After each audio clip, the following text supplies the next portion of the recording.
When I was told I had a Levator avulsion, I actually didn't start Googling things. I looked at the woman and was like, "What? I don't understand what you're saying to me. What is this phrase?" And then since then, I've started researching and seeing the fear mongering around avulsions, but just how common it actually is. And I want to share in simple terms in this video with no fear what actually a Levator avulsion is and how this can impact life. So I am Lara Jezef. I'm a strength coach helping women return to exercise with confidence about after having pelvic floor symptoms. So today we're going to be talking about avulsions. In the last video, we talked about your pelvic floor being like a hammock, and it stretches from the pubic bone at the front to the tailbone at the back, and it helps support your bladder, your uterus, and your bowel.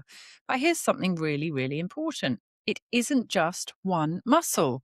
Your pelvic floor is made up of several muscles working together. And this was actually something that I took from one of my many pelvic floor physios who I saw. Let's talk about what actually a Levator avulsion is. Simply, it means that during childbirth, part of one of those pelvic floor muscles have detached from the pubic bone. Now, you can have a bilateral avulsion or a unilateral avulsion. So one or both sides can detach from the pubic bone. Now, some women have no symptoms at all and don't even know that they have an avulsion, and others experience prolapse symptoms. Some experience pain, some don't. Some notice changes with bladder or bowel function. Every woman's experience is different. And that's why the diagnosis alone doesn't tell us how someone is going to feel. To know if you have an avulsion or not, generally people go and get an ultrasound, or pelvic floor physios can actually do an internal examination and feel as well. There's so much more happening in that pelvic floor bowl, and there's so much more happening in your body than just this one area.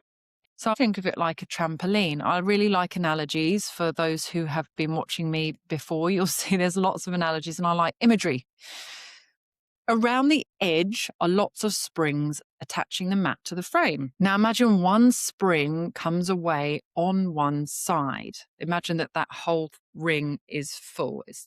That pole is not removed as well. It's just that one spring. Does the whole trampoline suddenly stop working? No, it still works. It might just feel a bit different. It might distribute the load a little differently. The other springs start helping out.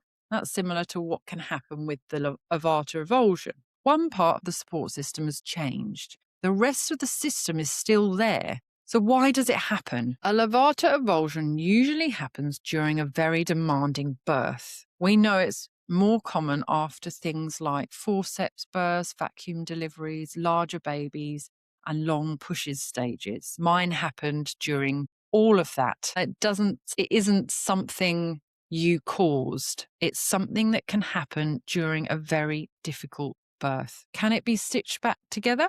One question I get a lot of is it possible to be sewn back on? And exactly why I interviewed a lady who is trying to put together this 3D printing mesh to be able to do things like that. And I'll share the link below on the podcast episode that I did with her. At the moment, there isn't a routine surgery that reliably reattaches a chronic Levator avulsion. But please don't let that make you lose hope, because there's only one part. It's only one part of the story. Your pelvic floor has a team. Remember from my last recordings, we said your pelvic floor isn't just one muscle, and your body isn't relying on your pelvic floor alone. You still have other pelvic floor muscles. You still have connective tissue. You still have your diaphragm. You still have your abdominal muscles, your glutes, your hips, your adductors. Your whole body contributes to support and movement. One of the biggest things I've learned since my diagnosis 7 years ago is that my body adapted. It started finding different ways of doing things, and some of those adaptations were helpful and others needed a little retraining. And every professional, every expert I worked with helped me understand another piece of the puzzle. So that's what rehabilitation became for me, not trying to get my old body back, but learning how to use the body I have today. And actually, I am so much more aware, so much stronger than I ever have been. And I don't live in fear. So if nobody has told you this yet, A Levator avulsion is a structural diagnosis. It tells us something about one part of your anatomy. It doesn't tell us what your future looks like. It doesn't tell us how strong you'll become. It doesn't tell us whether you'll lift weights or run or live a full and active life, throwing your children around. And it certainly doesn't define you. Your body is still adaptable. Your body is still capable of becoming stronger than you ever could. And understanding it is the first step towards trusting it again. In the next episode, we're going to talk about something that affects every single one of us: pressure, and why pressure isn't actually the enemy. Bye for now.